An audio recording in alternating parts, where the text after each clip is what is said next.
J'ai envie aujourd'hui de vous parler du Directoire, voilà, ce gouvernement de la France pendant seulement 4 années d'existence, entre octobre 1795 et novembre 1799.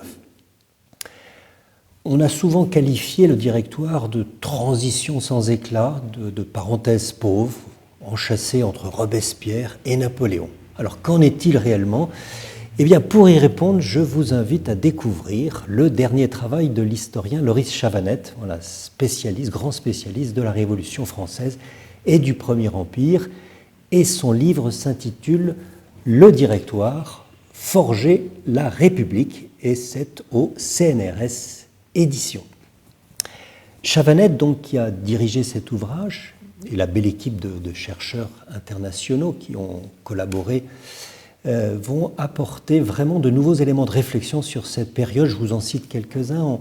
On trouve dans ce livre un tableau saisissant des institutions de l'an 3, voilà, l'autorité de l'État, les principales lois, les grandes réformes de la justice.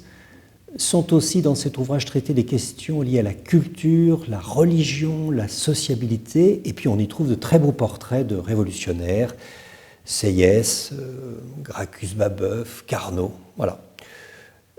Je dirais que ce livre montre bien que ce régime de l'an 3 a essayé vraiment d'empêcher le retour d'un nouveau Bourbon ou d'un nouveau Robespierre et de défendre la République, et pour cela en maintenant l'essentiel de la Révolution et de ses gains.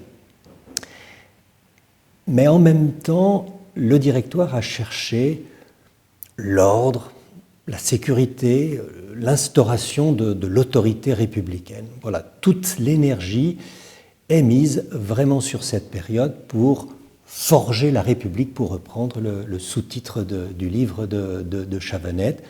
Ce régime de l'an 3 a-t-il réussi à forger la République ? J'allais dire, la réponse est dans cette sentence de Chavanette, je cite, « Le Directoire n'aura pas de héros » comme pour annoncer l'arrivée et la victoire de Napoléon.